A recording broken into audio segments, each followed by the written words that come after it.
Ef einhver gerir svo djarfur að aka ökutæki án þess að vera með ökuréttindi, að þá skal samkvæmt umferðarlögum svipta viðkomandi réttinum til þess að fá ökuskírteini í 4 mánuði.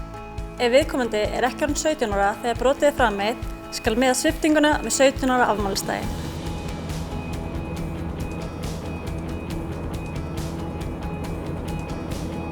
Sem þýðir að sértu staðan að akstri og ekki orðinn 17 ára, þá færðu ekki bílprófið fyrir 4 mánuðum eftir 17 ára afmælið þitt.